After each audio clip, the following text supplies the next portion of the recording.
बूढ़ी औरत के 100 रुपए। एक आदमी पैदल किसी रास्ते से जा रहा था। उसने देखा कि सामने एक बिजली के खंभे में कागज फंसा हुआ है और उसमें कुछ लिखा हुआ है।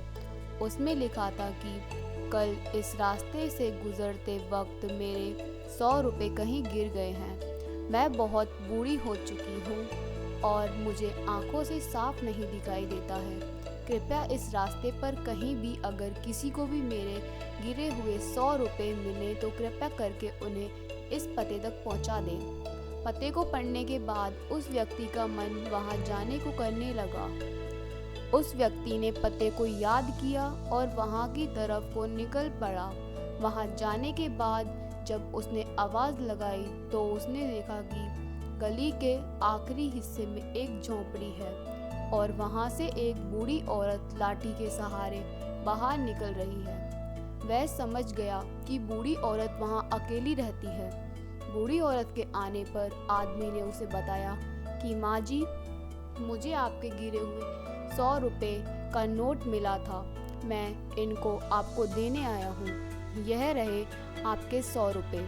बूढ़ी औरत उस व्यक्ति की बात सुनकर रोने लगी और बोली, बेटा, कल से अब तक लगभग 20-25 लोग मुझे 100 रुपए दे चुके हैं।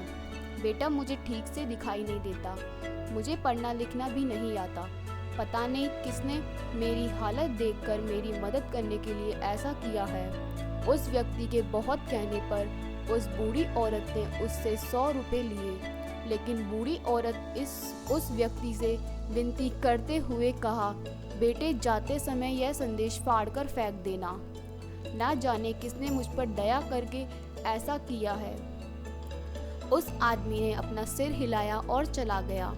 थोड़ी दूर जाने के बाद आदमी सोचने लगा कि आखिर उन 20-25 लोगों को जो बूढ़ी औरत के पास आए थे, उनसे भी उस बूढ़ी औरत ने संदेश फाड़ने के लिए कहा होगा, लेकिन किसी ने भी अभी तक इसे फाड़ा नहीं। तो फिर मैं इसे कैसे फाड़ सकता हूँ? उस व्यक्ति के मन में उस व्यक्ति के लिए बहुत ही आदर आ रहा था। उसने इस तरह से बूढ़ी औरत की सेवा करने का रास्ता खोज लिया। उस व्यक्ति के लिए उसका मन सम्मान से भर गया। फिर क्या था, उस व्यक्ति ने भी खंबे में लगे उस संदेश को वैसे ही रहने दिया। दोस्तों, यह कहानी हमें सिखाती है कि हमारे मन में केवल कर्म करने की इच्छा होनी चाहिए। मदद करने के कई तरीके हैं। अगर हमारे अंदर किसी की मदद करने की इच्छा है तो हम किसी न किसी रूप में ज़रूरतमंदों की सेवा कर सकते हैं।